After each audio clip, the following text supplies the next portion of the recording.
Hey everybody, it's Ron from Pick Dawgz, and this is Ron's Bank Shot Breakdown. We're going to go over 5 college basketball games scheduled for Wednesday, November 9th, 2022. Now, if you like what you see, make sure to give this video a big thumbs up and subscribe to our channel. Helps us out a ton. And don't forget to put your college basketball plays in the comments section below. If you're looking for my best bets, of course, you can find those at the Premium Picks tab at pickdawgz.com. Alrighty, let's get into it. Here are the games for Wednesday, November 9th. First up, we see Davidson taking on Wright State. Davidson laying 3.5 points in this one. Total set at 147. Davidson's already got a game under its belt, actually. They played on the first night of the season against Guilford. That's a Division III school, the Guilford Quakers, and Davidson won that game 87-64. So a 23-point win. Not necessarily the most impressive, in my opinion, when you're a team like Davidson, who was one of the better schools in the A-10 last year. Now, you do lose a lot of production from last year's team, but still, you bring back your leading scorer in Foster Lawyer. Now, he had an excellent game against Guilford. He had 30 points in that one, 6 of 8 from 3, 10 of 11 from the free throw line, had a few rebounds, assists, and steals as well. He was by far the best player on the court for Davidson, but sometimes we see schools, Division I schools, open up the season playing some subdivision teams like a Guilford, and usually they play a lot of their bench guys for a good amount of time, but really Davidson played its starters for at least 20 minutes. All 5 of their starters played at least 20 minutes, and their bench guys didn't really get a whole lot of action in this game. So to only win that game by 23 with the team that we're going to be seeing from Davidson for most of the season, that's pretty concerning for me. Davidson's defense giving up 64 points.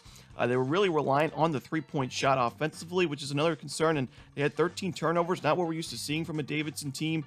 They got out-rebounded in terms of offensive rebounding, 15-8 to Guilford. So, there's definitely some issues I see in Davidson's game to start the year. Now, they do have the advantage of having a game under their belt as they take on a Wright State team who hasn't played yet, but I do think Wright State is a pretty talented roster right now, even though they lose a few key members of last year's team in Tanner Holden and Grant Basil. That was a team that made it to the NCAA tournament.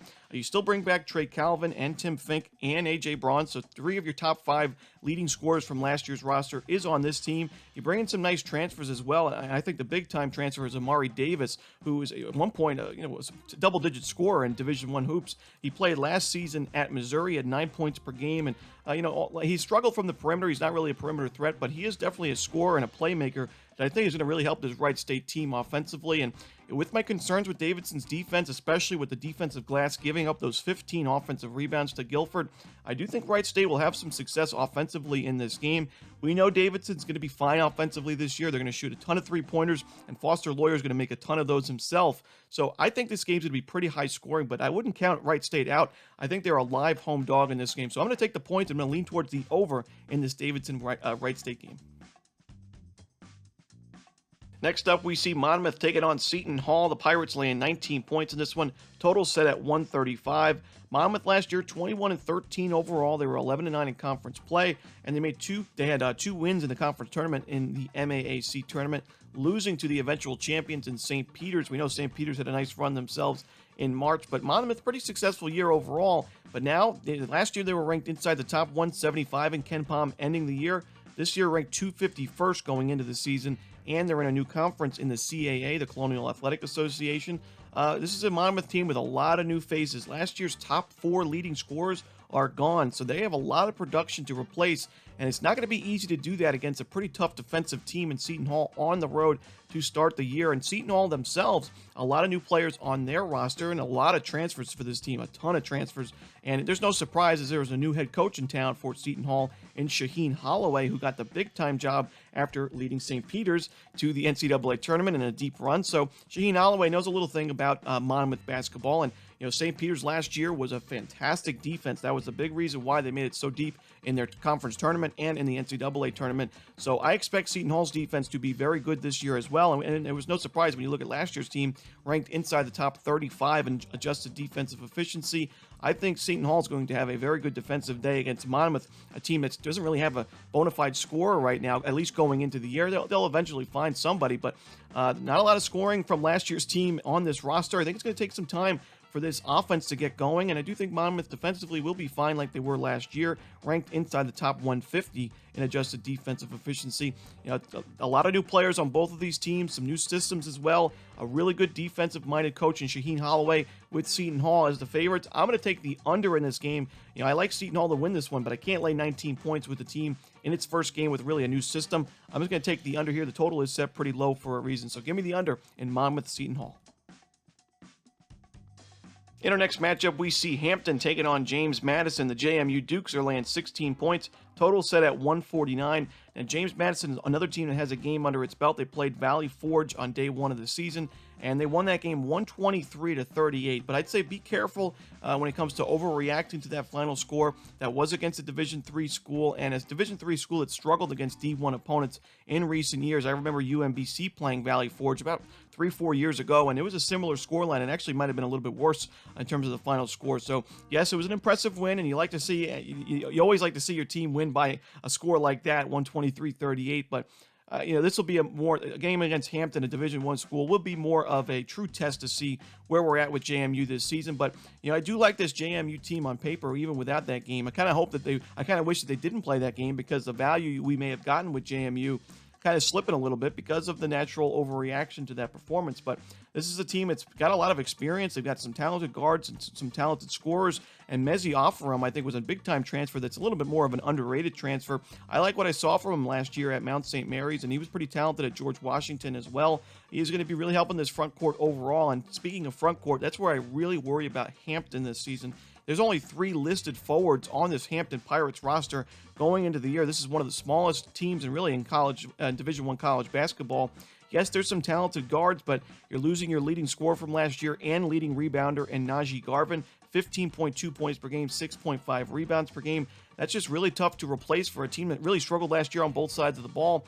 This is just not a really good front court. I do think James Madison will be able to take advantage of that in this game. I think we're going to see a lot of points in this one. I lean towards the over, and there's no surprise to see the total set where it is. But I do think in the end, James Madison will earn the blowout victory.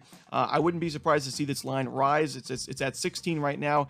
I wouldn't be surprised to see it go up to 20. But I'm going to take JMU here, lean towards the Dukes, laying the points at home.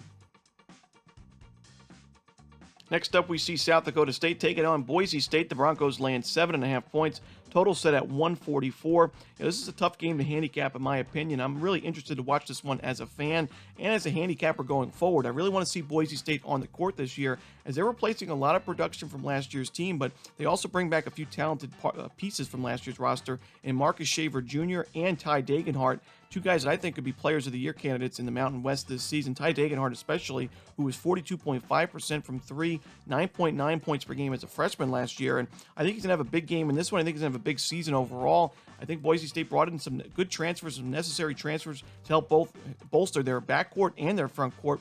When you lose guys like Abu Kijab and Emmanuel Acott, those are 2 very, very big names that you're replacing right away. And I do think, overall Boise State will be fine, but laying 7.5 points in a game like this, not necessarily the easiest thing to do, especially against a South Dakota State team that's pretty competitive almost every season. They threaten to win the Summit League and threaten to make a solid Cinderella run in the NCAA tournament.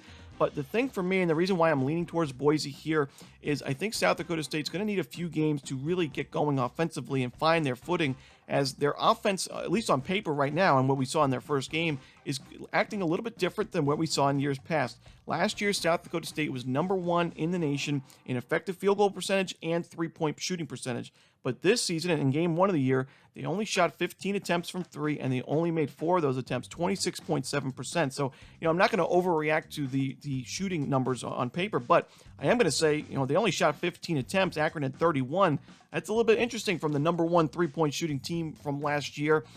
South Dakota State's relying more on their front court so far this season. Kyle III and Detlinger both had really good games as forwards in their first game. Detlinger was 6 of 8 for 15 points. Kyle III 7 of 10 for 14 points. So both guys look strong offensively. The defense still has some question marks here, and on the road here, I know they have the advantage of getting a game in. Boise State may be a little bit rusty early on, but I still think Boise State has enough talent in this one to earn the win and cover. Not my favorite game on the board, but I want to go over it anyway because it's one of the better games on the board in my opinion. So give me Boise State laying the points at home in this one.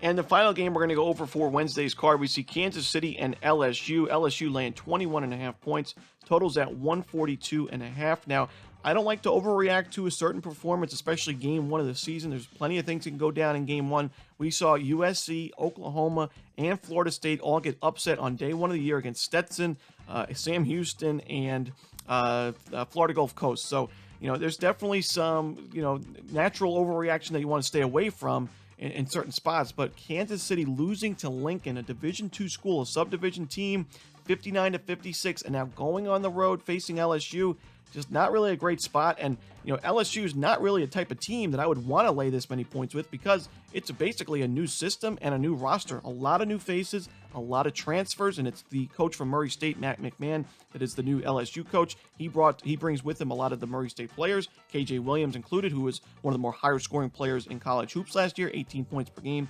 8.4 rebounds. But yes, there could be some getting used to and some adjusting for LSU, but I still think they're miles and miles more talented and ready to go than Kansas City was when they lose to Division II schools in game one. So, I'm going to lay the points here with LSU, or pass on this game altogether. It's not my favorite game on the board. Like I said, I don't want to overreact to a certain performance like Kansas City's, and there could certainly be some value with the Roos because of that performance, but I don't care. I got to take LSU and lay the points in this one if I'm touching this one at all. And that's it. Those are the games we're going to talk about for Wednesday, November 9th. Hope you enjoyed this video. If you did, don't forget to hit that like button and subscribe, and don't forget to put your college plays in the comments section below. Again, if you're looking for my best bets, you can find those at Pick Dawgz Premium. As always, this is Ron Romanelli. Good luck.